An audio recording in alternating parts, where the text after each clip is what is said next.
Welcome back to Redefining Language. I am joined, as always, since that is kind of the point in this specific series, by Katherine. And I am joined by Caledorn, since you didn't introduce yourself. How surprising. How surprising. Indeed. And you can probably see that from the splash screen that we have up right now. We're going to play a game today inspired from an interaction I have with my mum, who speaks 4 different languages. Occasionally, she'll forget a word and choose one in either Russian, Polish, or German. Sometimes I understand the word, but most times I end up with a puzzled expression and have to try to divine the meaning. This program is all about discovering the meaning of words in different languages, or failing that, at least providing an entertaining guess. The words are in the description below, so you can play along with us.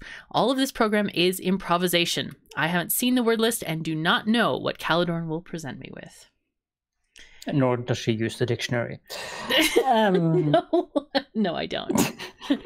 Much so good it'll do me, because you have words that all sound the same some of the time, and I'm supposed to guess them. English has the same, you know. There are words that mean different things that sound the same. That is all true. Languages, I think. I know. But I, when you tell me about official soundtracks and I'm supposed to guess cheese, it is a rough time. Mm-hmm. Yes. Okay, so we are going to continue to stick to Norwegian words for now. And I have compiled a list for this specific episode, so we'll just go on and pick the word at the top of my list, which is Avis. Avis? Yes. I'm so puzzled because this doesn't even sound like a Norwegian word, not from what I've heard. Avis. Well, it could be the Norwegian pronunciation of the, at the airport when you need to get a car, there's Avis, rent a car. So we do have that in Norway, but do. That is not. We do pronounce it Avis as well. Avis. Okay. All right. So I failed on my first guess. Oh dear.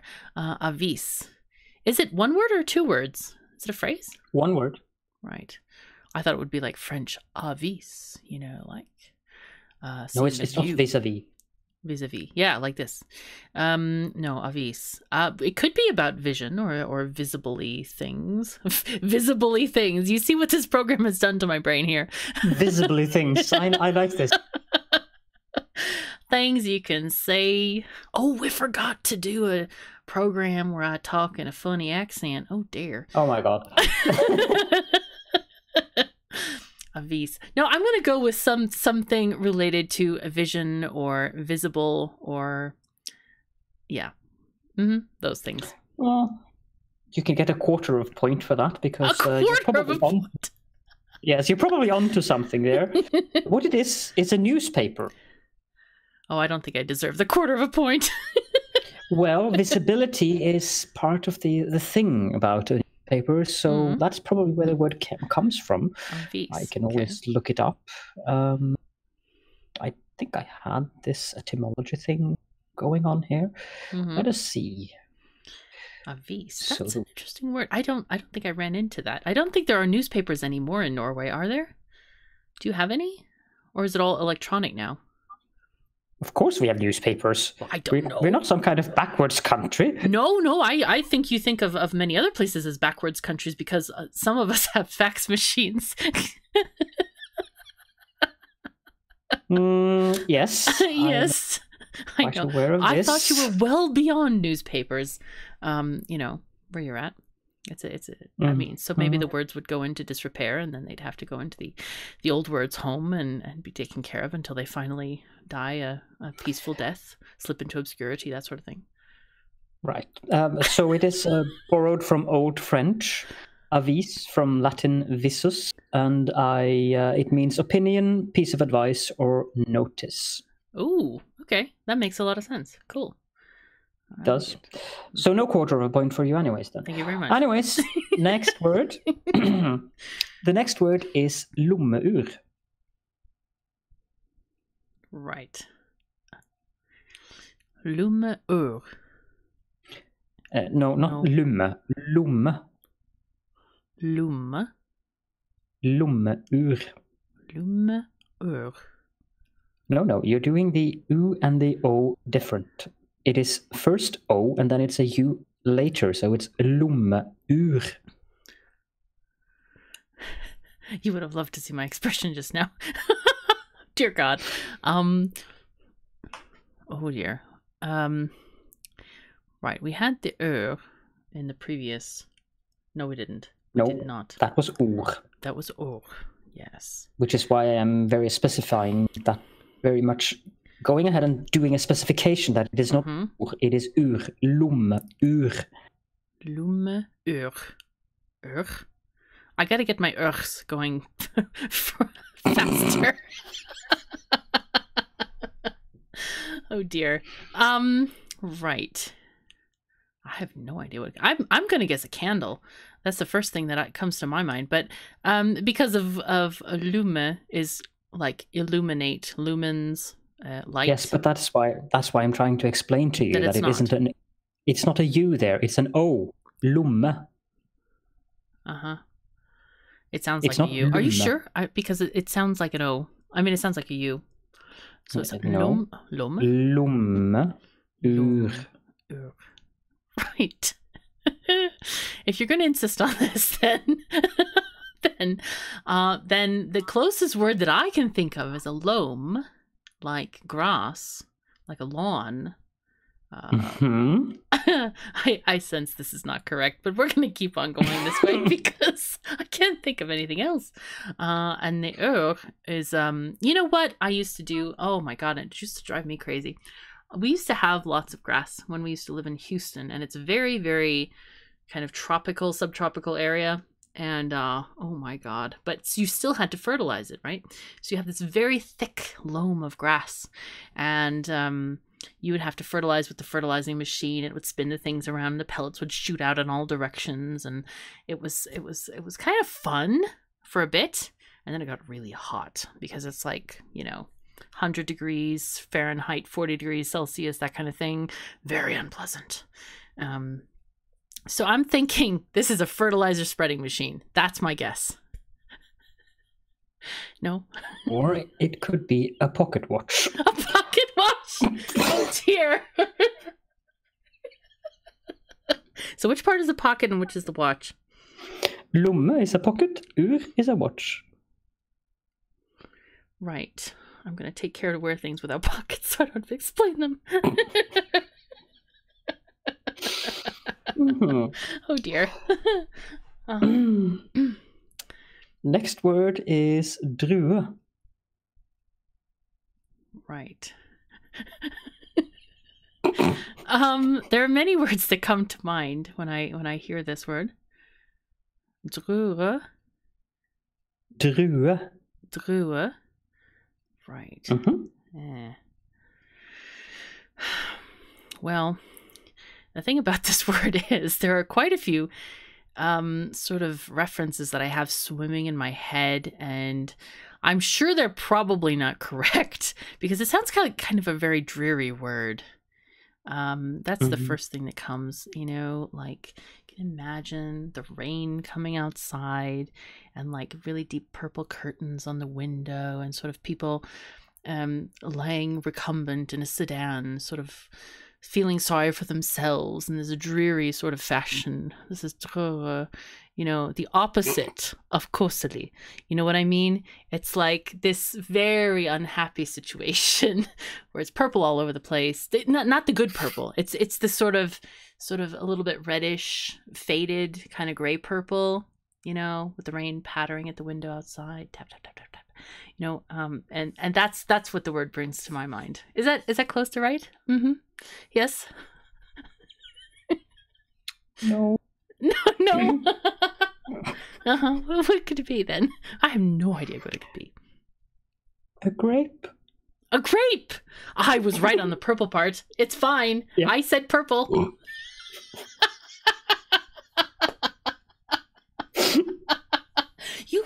Well, the thing is, if you borrowed more words from Latin, I would get more of them. Because moving right along there. Could you ask them to borrow more words from Latin? Like call up the dictionary people in Norway and like maybe get this sorted? How about you do that? I don't want to be looked at as a crazy person. You do it yourself. So the next word is Brødrister. Right. I have two things in mind for this. Mm-hmm. A Brødrister-ish. Brødrister. Oh dear. Brødrister. I misheard that last bit initially. But I still could imagine that I didn't hear it correctly. And then we could just say this person is somebody who works in a bar. Kind of like a barista, but since it's a brewrista, then they serve up alcoholic beverages like beer. So that would be my first guess. But since it's not a rista, it's a risteur or a something else at the end that I've already forgotten. It might be more complicated. Mm-hmm. Oh, I forgot to tell you something before we started recording. Oh dear. Let's see. It might even be the mechanical bits that go into this. Maybe the mechanical bits on the bar. The thing you pull down. The what is that called? The drafting thingamajiggy? It could be that. Mm-hmm. Or it could be it could be a person who's fond of a good drink. Like a regular patron of this brew bar. Mm-hmm. What do you think? Is that a good definition?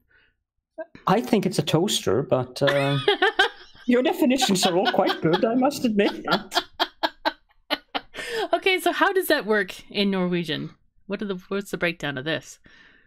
Brød, that's bread. Oh, geez. And when we toast bread, we say that we you roast it? I don't know why. No, riste. That is well, it probably comes from roasting. I have no idea. I clearly confess that I do not know why we say that, because riste is to shake something around. But I guess we are shaking the bread around in the toaster. Oh, right. Shaking the bread around. You must have much different toasters than we do. Mine just sort of lay flat on the. Well, mine is a toaster. I'm just going out on a thin limb here. The funny thing is that see, I'm not learning my words well because brød is on my Duolingo list. And I just... There you go. And here I go Englishifying it. My fault. All right, we'll try to do better. Next word, please. Strikkepinne. Really? I know exactly what this one is. Thank God. I'll get one right. Okay. I like this word. A Strikkepinne. I think it's a game. It's a game where you have several large objects at the end of a very long lane, and you throw a ball at them, also known as bowling, where you strike the pins. Strikkepinne.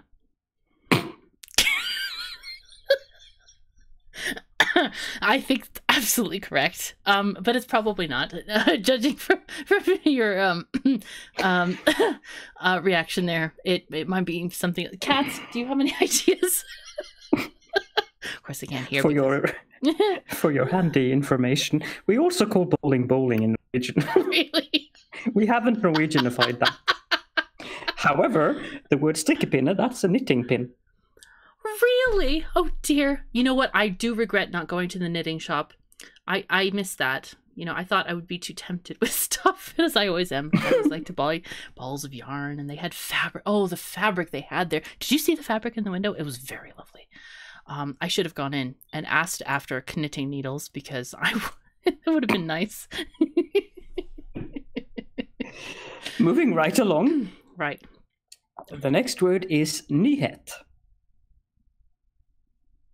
Really? That almost sounds like a Russian word, like Nyhet. No. Nyhet, not Nyhet. Nyhet. Nyhet? Mm-hmm. Uh-huh. Well, it could mean a number of things other than Nyhet. Nyhet could be, it could be from the old Norse word that I'm making up right now from knees, knee height. Like if they say that, oh yeah, when they were talking about, oh yes, Jane is grown up, but when she was Nyhet, she was quite a troublemaker. And I'm sure this is something that the Old Norse people did, maybe even the Vikings. Maybe they had a thing where you had to be at least Nyhet to get on the boats. And so, they trained people early. They wanted kids to fight. So, they got their hats with the horns on them and the swords and the shields and all the stuff. And they all took went on the boat with the oars and and had a tea break every now and again. Yes? I do assume that you're enlightened enough to know not to wear horned helmets and that is actually a myth. I wanted you to say that to people so so they would know, because I was informed, yes. About this. Good save. No, also, I've said it on purpose. The word Nyhet means news. News? Yes. Yes. Like you might get in an Avis. Right. Yes. So Nyhet and Avis. Right. All right. I'll try to remember that for next time. Not that those will be anywhere near next time's words, because you always give me different words. But I'll try to remember that at some point. What would be the fun of using the same word twice? It might actually happen if I hit myself, but I don't think so. Okay. So the next word is hope. I know what hope is. It's hope. Well, there you go. It is. 1 point. This was on my Duolingo list. Yay, 1 point. Woohoo. That was a perfect and very quick guess. I'm impressed. I got it. Yay. Woohoo. Okay, we'll just move along to the next word then. No fun at all to be had there. No, we could talk about the funny O, because it has an O above the O. It has like a little degree sign. It's a little O above the O. Hope. Yeah, it's cool. You have different vowels than we have. A sailor? Sailor. Now, does this sound familiar to any words that you might know? Sailor? Like, hey, sailor, how you doing? Sailor. I've got you laughing. It's easy for me to pronounce this. That's my job.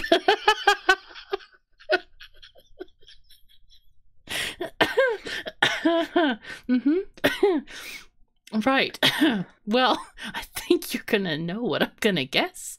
I wonder if unless this is a really weird one, that could be completely unrelated. Like it could be, instead of sailor, it could be captain, or it could be, deck swabby guy, or it could mean a cat's knitting or something like this. Yes, we do have a specific word in Norwegian language for cats knitting, because Norwegian cats are very advanced. They've taught themselves how to knit. They're very good at playing with yarn, and knitting can be said to be playing with yarn. Point. Does your cat knit, by the way? No, they do not. Okay, all right. I'll try to teach him next time I visit. Right. Good luck. A sailor is Søyle. Sailor. Maybe. Almost near enough. Near enough. Right. I could go with like a greeting. It could be a greeting like greetings or howdy. I can tell this is going in a very wrong direction very quickly. I'm going to go with the easy guess. I'm going to say sailor, like a person on the boat. Well, it's a column. A column? Like a newspaper column, or a column like on a building? As in there you go. There you have the first English word that is mentioned in this series we're actually aware of, that has the same meaning and the same pronunciation, but it's two way different meanings. No, this is the column as in the Roman columns that they built out of the marble. On the marble. We discussed marble last time. That's right. I know. Exactly. Right. Column. All right. I would never have guessed that. You know, see, I need to like learn more about these because I might have seen some columns in Oslo, but I did not ask what they're called. That's my fault. I should have guessed. Yes, of course.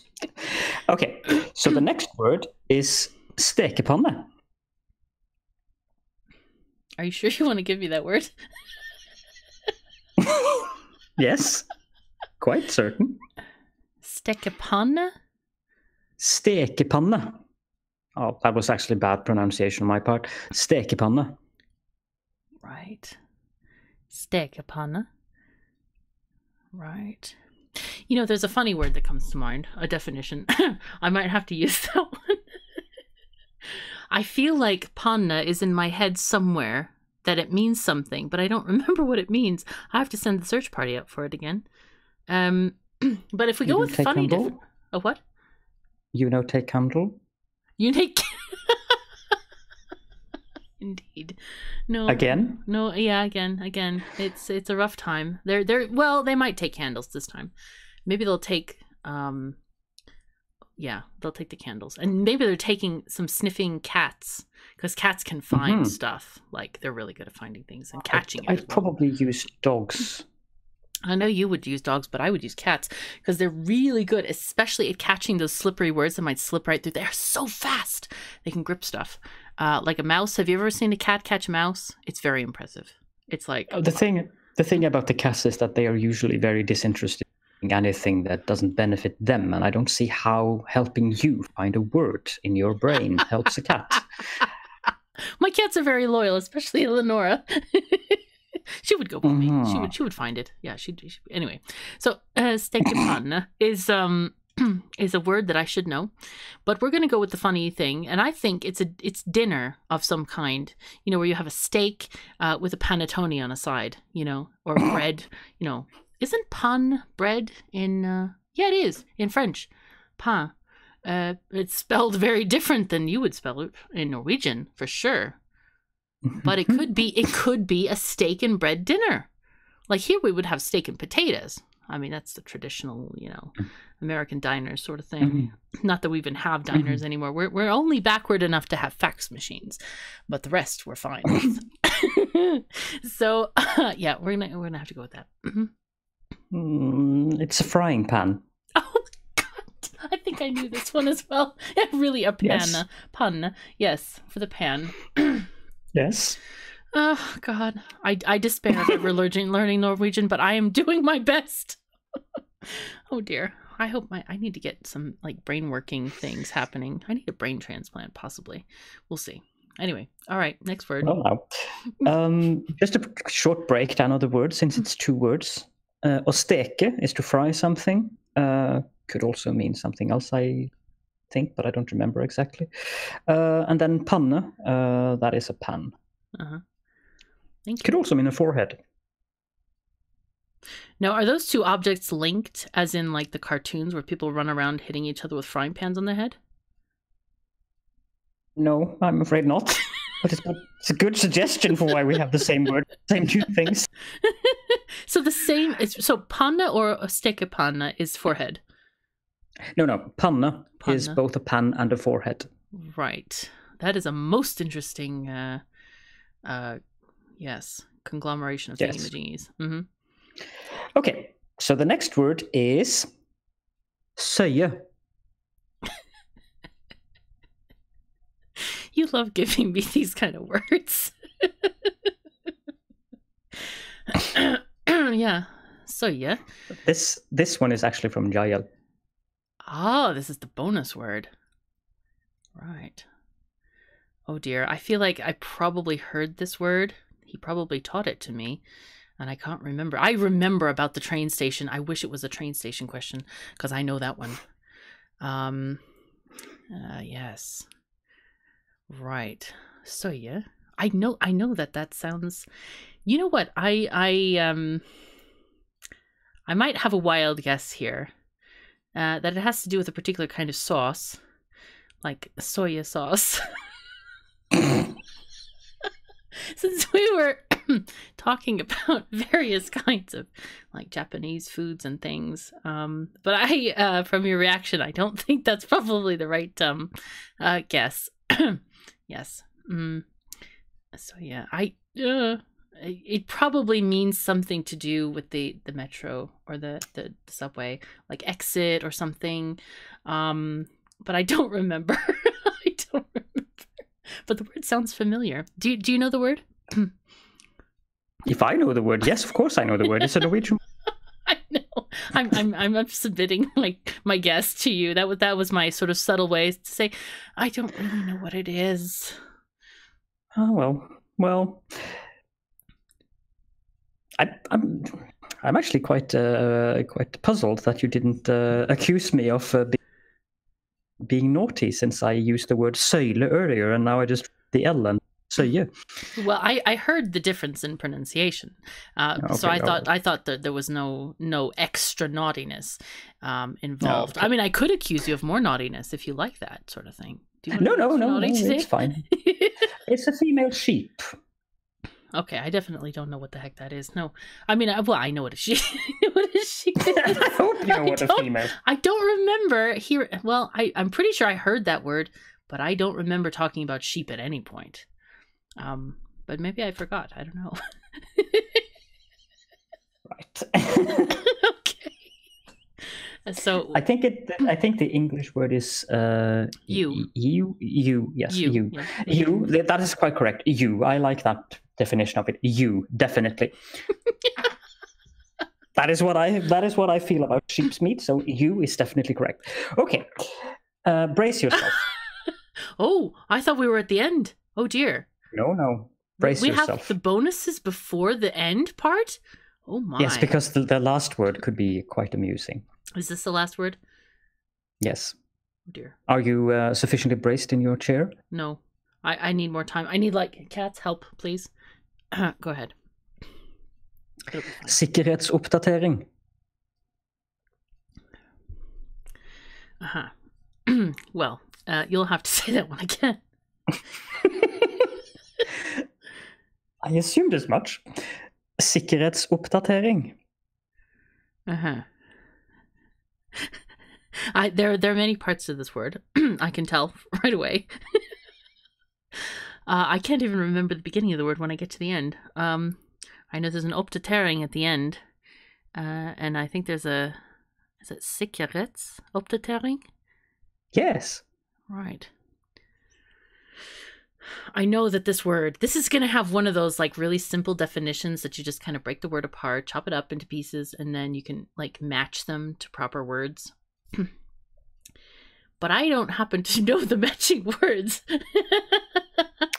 Actually, breaking this one up into different words would really make a jumble of what you translated it into. Oh, so it's one of those kind of things. All right. It is actually just two words put together. Right. You can break it up into more than that, but it is actually just two words. Right. And so they're smashed together into one giant word? Yes. Okay. Right. Uh-huh. Well, I know that there's a root word in there that I recognize. And, okay. Yes. It's the word Ritz, as in the Ritz Hotel. So I'm thinking that it might have to do something with hotel management or construction. And this, of course, is a purely entertaining guess, because I don't think that Ritz is really it's not really a rude word. But I'm trying to latch on to anything that makes sense to me slightly. Even less than slightly, possibly, in this instance. Yeah, we're gonna go with hotel construction project specifically. Hotel construction project, really? Well, now. Yes. It could also potentially be a security update. Oh my God. Oh boy, like you would download on your computer or something like that. That as well, yes. Or that would probably be the most frequent usage of the word now in modern times. Yes. So, but you could go back in time and like when they had medieval you castles, could update the secure. and you could update like it. update your knights into like Crusaders or something like that. Like give them extra XP. I'm not sure it worked that way in the medieval times. So I might do so in modern games, but yeah. Although I really don't know if what's actually present before the information age started with the security updates, but you could definitely say that security update or Sikkerhetsoppdatering is something that you would do, for instance, if you upgraded the locks in your house or something along those lines. That makes sense, right? So you wouldn't just walk up to like the king of medieval times and say, "Yo, king, we need a Sikkerhetsoppdatering with our knights out there. They need to be upgraded." And the archers, they're falling behind. Let's go get some. Well, actually, crossbows are not necessarily an upgrade. It depends on your setup. But anyway, yeah, you can do that. You could hope. You could hope. And you can offer him a grape. And the latest news. Yes, and then it would hit you in your forehead with a frying pan. Which would break down the columns. Yes, and you fall over. Yes, and then, God forbid you insult the queen. Indeed.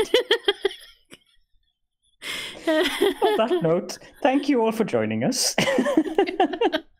Would you like to take us out? Yes. Thank you, everyone, again for listening to our silliness, and we hope you've enjoyed the program. Take care of yourselves and each other, and we'll see you next time. See you all next time.